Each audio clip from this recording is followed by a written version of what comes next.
안녕하세요, 외과의사 남상근입니다. 갑상선암은 예후가 좋은 암으로 알려져 있는데 대부분은 갑상선 유도암입니다. 피막 침범과 림프절 전이가 없고 크기가 1cm 이하일 경우 미세 갑상선암이라고 하고, 미세 갑상선암은 진행 속도가 매우 느리고 사망률이 낮습니다. 이런 경우 대학병원에서는 환자에 따라 수술 대신 추적 관찰을 하는 적극적 감시를 권하는 경우도 있습니다. 이런 갑상선 유도암의 적극적 감시에 대한 최근의 연구 결과와 그에 대한 저의 의견을 말씀드리겠습니다.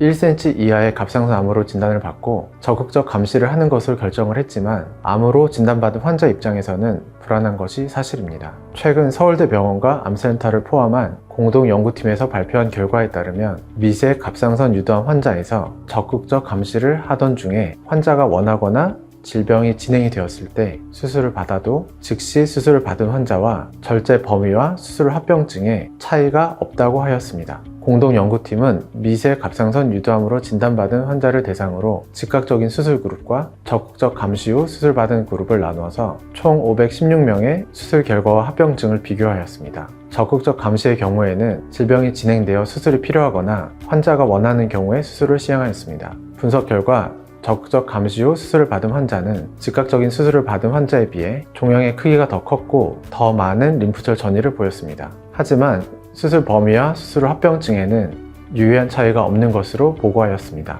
또한 연구팀은 적극적 감시 후 수술을 받은 사례 가운데 종양의 크기 증가, 갑상선 외 침범, 림프절 전이 등 질병이 진행돼 수술을 받은 그룹과 질병의 진행은 없지만 환자가 원해서 수술한 그룹의 임상 결과도 분석하였습니다. 그 결과 질병이 진행되어 수술받은 그룹에서 수술 후 방사성 요오드 치료를 받은 비율이 더 높았지만 수술 후의 범위 및 수술 후 합병증은 유의한 차이를 보이지 않는다고 보고하였습니다. 연구팀은 이 연구 결과를 토대로 적극적인 감시가 1cm 이하의 갑상선 유도암 환자에서 고려할 수 있는 치료적 선택사항이라고 말하고 있습니다. 하지만 개인적으로는 적극적 감시는 신중하게 결정하시는 것이 좋다고 생각을 합니다. 연구에서도 적극적 감시 중에 종양의 크기 증가나 림프절 전이가 있는 경우도 있었고, 제 경험으로도 한쪽 갑상선에만 있었던 암이 반대편에서도 발견되는 경우를 많이 보았습니다. 또한 이 연구에서는 적극적 감시 이후에 수술을 받았을 때 즉시 수술을 받은 그룹과 비교하여 재발률에 어떤 차이가 있는지 장기적인 평가는 이루어지지 않았습니다. 그리고 적극적 감시를 하였을 때 암의 크기 증가나 전이에 대한 걱정, 그리고 암을 가지고 살아야 된다는 스트레스도 선택을 하시기 전에 꼭 고려해야 합니다.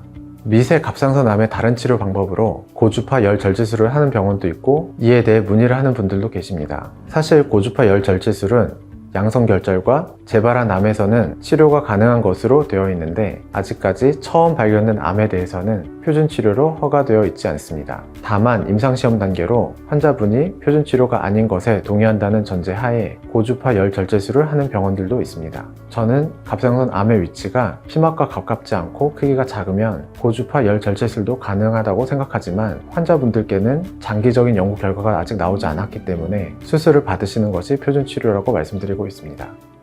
오늘은 미세 갑상선암의 치료 옵션 중에 하나인 적극적 감시에 대해 말씀드렸습니다. 적극적 감시와 즉시 수술을 받는 것의 장단점에 대해서 잘 이해하시고 치료 방침을 결정하시는 것이 좋습니다. 지금까지 외과의사 남상근이었습니다. 항상 건강하세요. 감사합니다.